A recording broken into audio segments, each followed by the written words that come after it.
I, Blair White, woke up in my small apartment in Brooklyn, New York. The morning sun streaming through the window illuminated the living room that was once filled with the laughter of my daughter, Sarah. But now, that room was enveloped in silence. I stopped the alarm clock and crawled out of bed.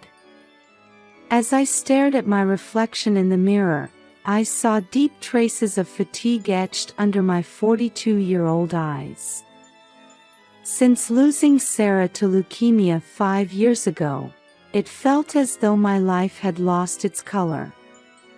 As I went through my morning routine, my eyes fell on Sarah's photograph displayed on the shelf. The smile of my daughter, who had fallen into eternal sleep at 13, still tugged at my heartstrings.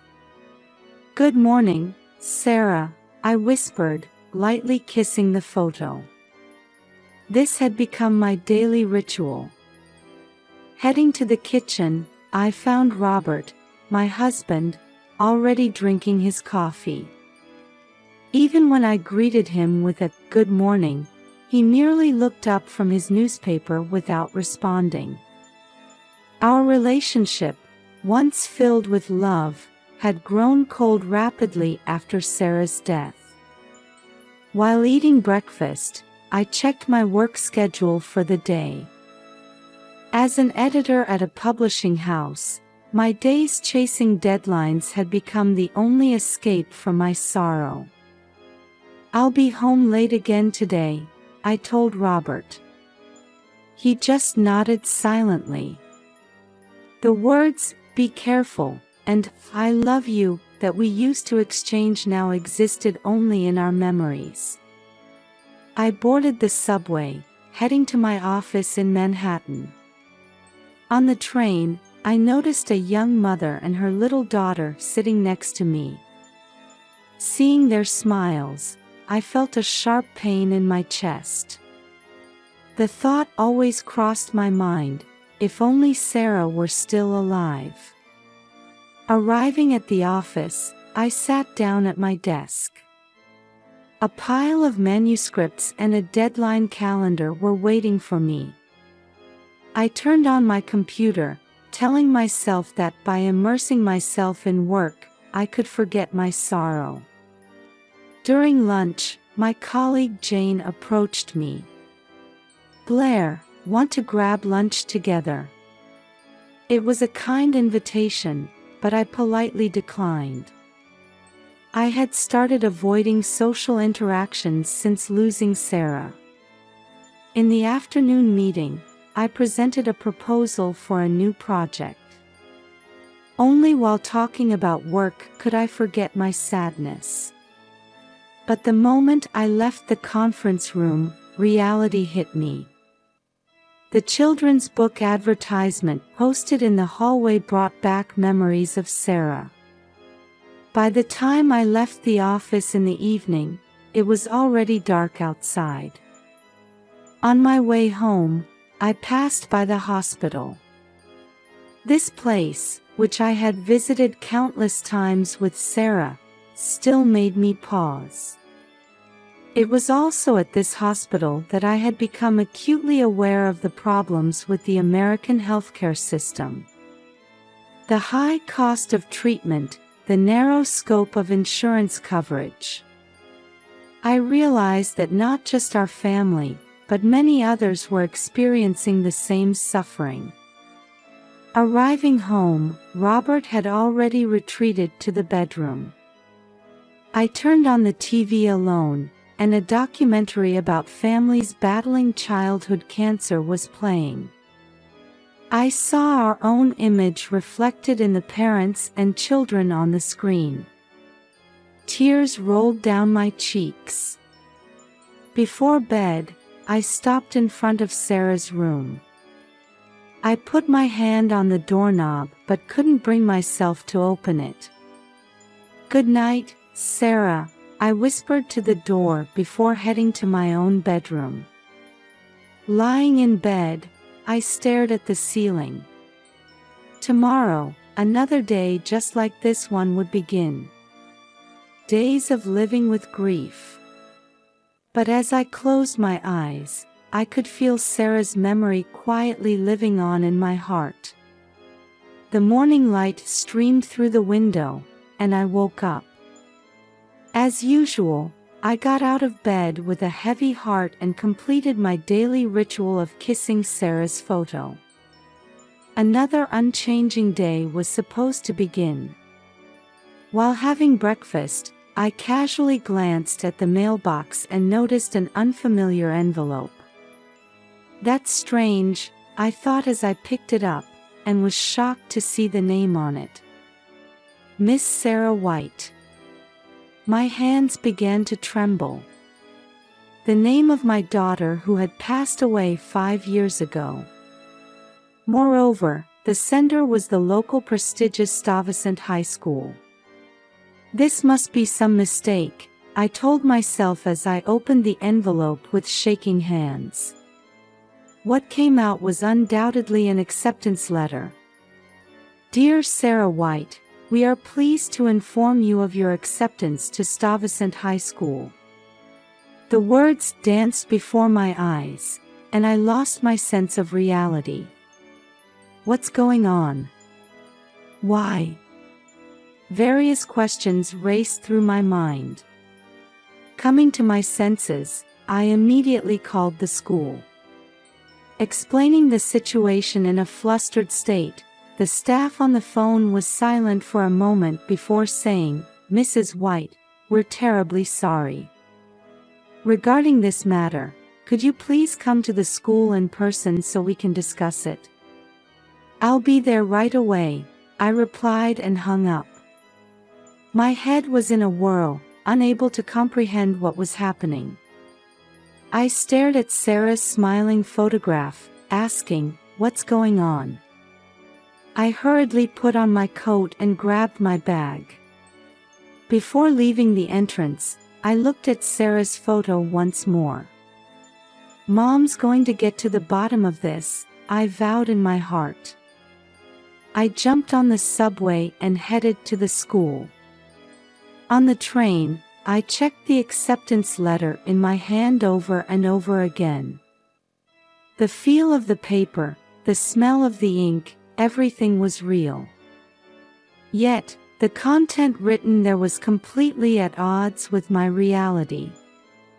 Getting off at the station, I walked briskly towards the school. My heart rate increased, and my breathing became rapid.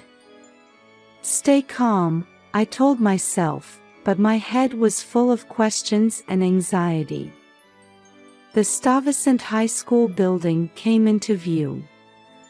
This school, known as one of New York City's elite institutions, should normally be a place of joy and expectation. But for me now, it was only a symbol of mystery and anxiety. I took a deep breath in front of the school gate to calm myself. Sarah, Mom's going to uncover the truth, I whispered in my heart as I stepped into the school with heavy feet. After explaining the situation at the reception, the staff looked at me with sympathetic eyes and said, "We've been expecting you. Please, this way." Walking down the hallway, I saw students' artwork and awards displayed on the walls. All things Sarah never got to experience. With a heavy heart, I knocked on the door of the room I was guided to. In response to a "come in," I entered the room, and a middle-aged woman stood up to greet me. "Mrs. White, we've been expecting you." "I'm Meryl Thompson, the vice principal." Prompted to sit down, I took a seat with a tense expression. Meryl took a deep breath and began, "Mrs. White, actually." At that moment, I intuitively felt that my life was about to change dramatically. Meryl Thompson's voice echoed in the quiet conference room. "Mrs. White, actually." At these words, my heart began to race. This acceptance letter was indeed issued in the name of Sarah White. However, it's... Meryl continued, choosing her words carefully. It's for another child of your husband, Robert White. I was at a loss for words. My mind went blank, and I started to hear a ringing in my ears. Another child, was all I managed to utter. Meryl looked at me with sympathetic eyes and slowly continued her explanation. Mrs. White, we only became aware of this situation recently. In fact, Robert White has twin sons. Their names are Trey and Tom, and they're both 15 years old. This can't be true. I mumbled. Why are you telling me this? Meryl took a deep breath and said, last week, Trey took the entrance exam for Stuyvesant. At that time, his foster parent explained the situation to us. Various questions were swirling in my mind. Robert's betrayal, the hidden children, and why this school knew so much about it. Trey's mother knew about your existence. And she decided it was time to tell Trey the truth. Meryl continued. She wanted to reveal everything on this occasion. That's why she told us the details as well. I sank deep into my chair. But, why under Sarah's name? Meryl's expression turned apologetic. That's another surprise. Trey recently learned about your daughter. He strongly wished to enroll under the name of his deceased sister. At those words, something inside me seemed to break. Anger, sadness, and confusion all rushed in at once. I can't forgive this, I said in a trembling voice. Using Sarah's name, without permission. Meryl quietly continued. Mrs. White, we were also perplexed at first. But after hearing Trey's thoughts, he seems to genuinely care about Sarah. He wants to study at this school as a way of honoring the sister he never knew. I stood up. That's enough. I don't want to hear any more. Meryl hurriedly said, Mrs. White, we understand the complexity of this situation. That's why we felt it necessary to meet and talk with you directly. But my head was already full of confusion. Robert's betrayal, the hidden children, and using Sarah's name for admission. I couldn't forgive any of it. I'm going to the police, I suddenly declared. Meryl looked surprised. The police? Mrs. White, this is a family matter. Family? I gave a bitter laugh. I no longer know what family means. Robert has been deceiving us for years. This is a crime. Meryl said quietly, Mrs. White, I understand how you feel. But please, try to stay calm. I interrupted her words. I can't stay calm. For 5 years, I've been dealing with the grief of losing my daughter. And now, I'm told about my husband's betrayal and the existence of children I never knew about. Meryl stood up and approached me. Mrs. White, please. But I was already preparing to leave the room. Thank you, Miss Thompson. But I'm leaving now. As I stepped into the hallway, I could hear the laughter of students. Perhaps Sarah would have laughed like this too, once upon a time. That thought squeezed my heart even tighter. Leaving the school gates, I stepped out onto the street. People were going about their day as usual, but my world had completely changed. I took out my cell phone and looked up the number for the local police station. I hesitated whether I should report this. However, I couldn't easily forgive such deception. Taking a deep breath, I started walking towards the police station. In my mind, Sarah's smile, Robert's betrayal, and the existence of sons I never knew about were all swirling together dizzily. The police station came into view. I stopped in front of the entrance and took another deep breath. "Sarah, Mom's going to uncover all the truth," I vowed in my heart as I pushed open the heavy door. As I opened the door to the police station, a blast of cold air conditioning brushed my cheeks. After briefly explaining the situation at the reception, a young female officer guided me to a small interview room. "Mrs. White, I'm Detective Jones. Please, tell me what's happened." Her voice was calm, which made me feel a bit more at ease. I took a deep breath and began explaining the shocking facts I had heard from Meryl Thompson at the school. As I spoke, I felt as if I was hearing my own voice from a distance. Was this really happening in my life? Detective Jones listened carefully, but in the end, she sighed. "Mrs. White, I understand how you feel. However, legally speaking." "You mean it's not a crime?" I said bitterly. "Infidelity itself is not a crime. However, if there's a possibility of bigamy, that's different." Detective Jones was choosing her words carefully. I held my head in my hands. "So the police won't do anything?" "We can investigate, but this is primarily a civil matter. I recommend you consult with a lawyer." As I left the police station, I was overcome with a sense of defeat. However, I couldn't give up.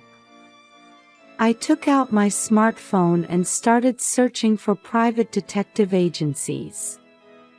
A few hours later, I was sitting in a small office in Manhattan, face to face with a middle-aged private detective named Mike Harris. "Mrs. White, don't worry. We'll uncover the truth," Harris said confidently, which gave me a glimmer of hope. "Please do. I have the right to know the truth." From that day on, my days became a mix of work and searching for the truth. While waiting for reports from Detective Harris, I started my own investigation. As I researched statistics on infidelity in divorce on the internet, I was shocked by the current situation in America. About 50% of marriages end in divorce, and over 20% of those are due to infidelity. The thought that we might just become part of these statistics made me sad. A week later, I received a call from Detective Harris. "Mrs. White, I've got some important information.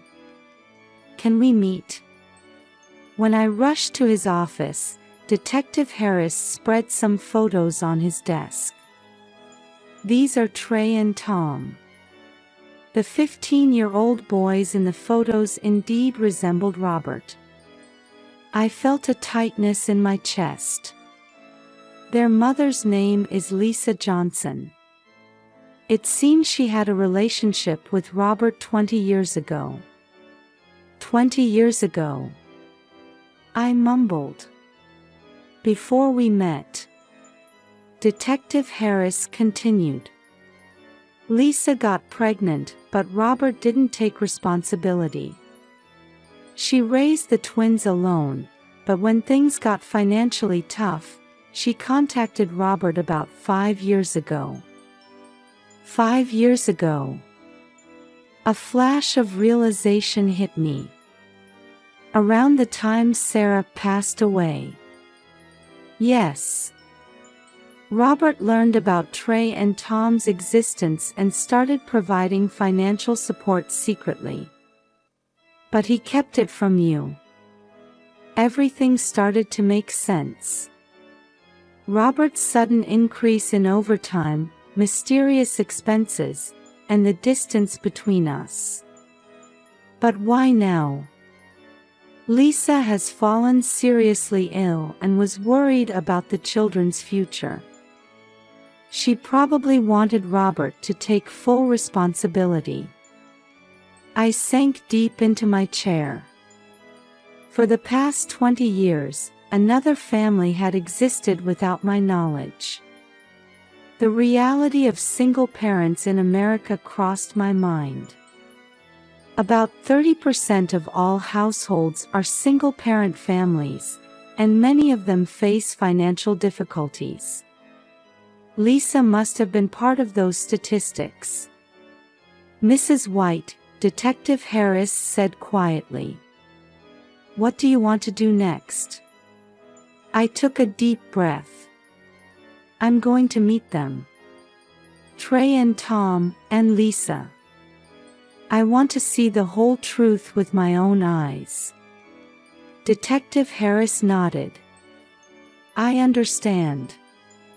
I'll arrange an appointment. As I left the office, the setting sun was painting the city red. A new reality was waiting for me. Whatever it might be, I was determined to face it. For Sarah's sake, and for my own.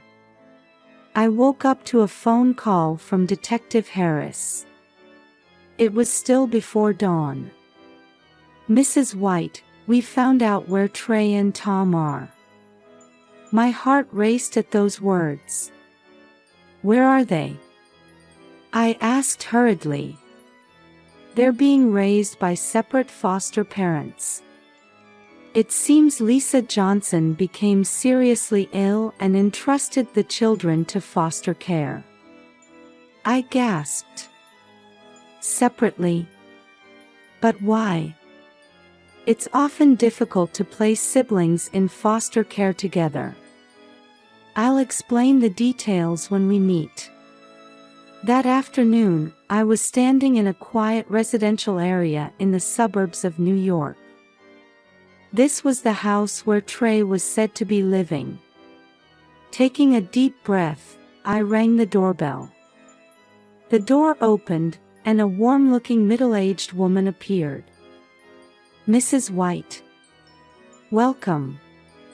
I'm Carol, Trey's foster mother.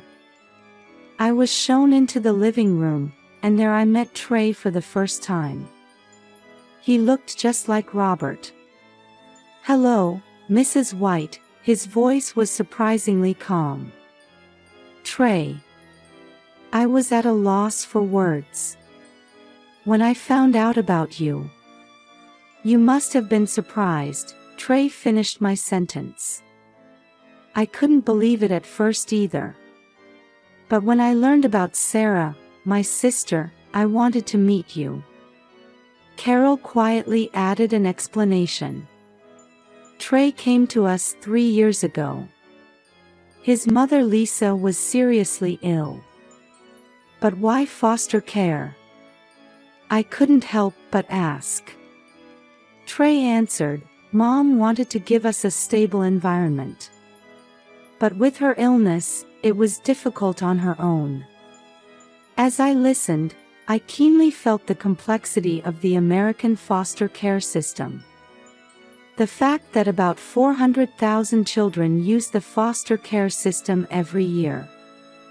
Among them, Trey seemed to have been placed in a relatively good environment. Tom, where is your brother? I asked nervously. Trey's expression clouded. Tom, his situation is different from mine. The next day, I was standing in front of a rundown apartment in the Bronx. This was where Tom was said to be. When I knocked on the door, a man with an unkempt beard appeared. "What do you want?" His tone made me flinch. "I've come to see Tom." "Tom." The man reluctantly opened the door. The room inside was messy, and the smell of alcohol lingered in the air.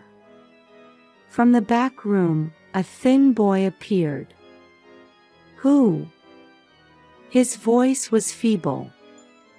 "Tom." I stumbled over my words. How should I introduce myself? Tom stared at me intently. "You're Blair, aren't you?"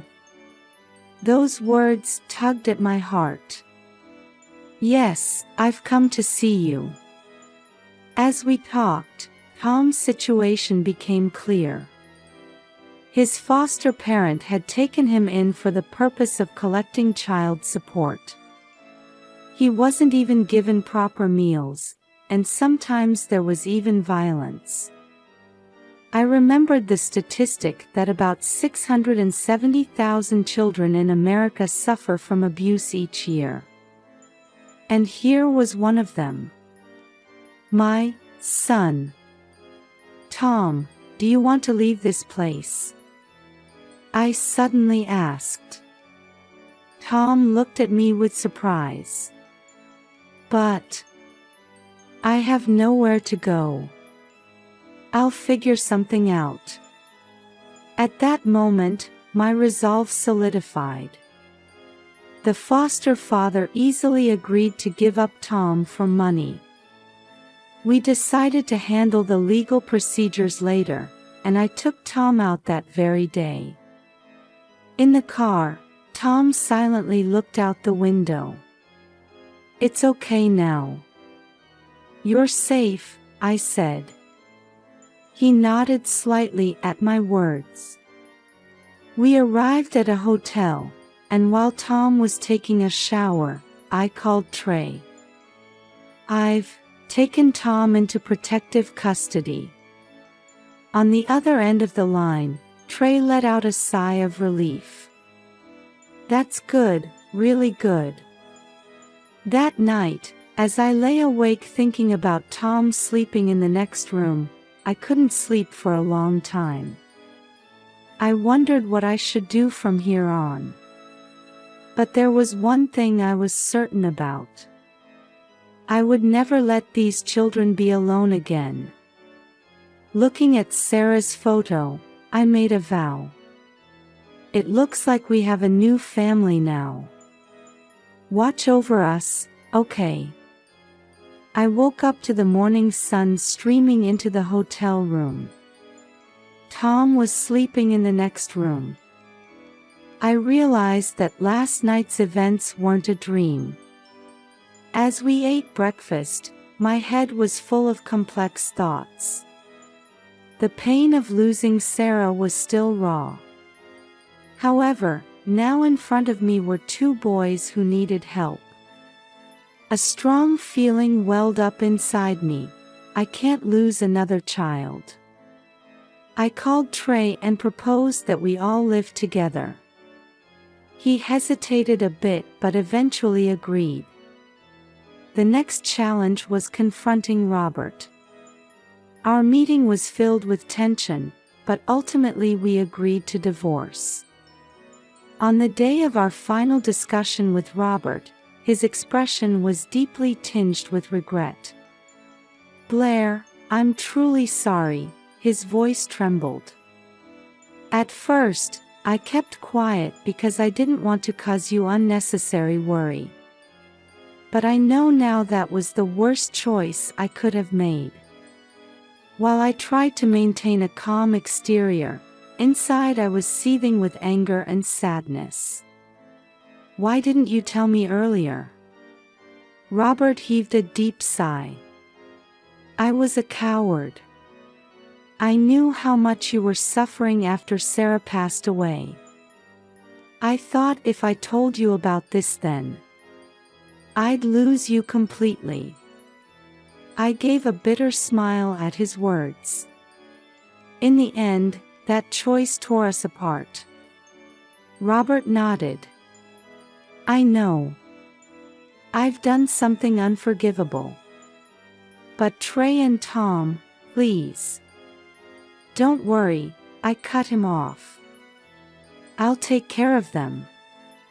You'll pay child support as part of the alimony. Robert looked surprised, but soon his expression changed to one of resignation. I understand.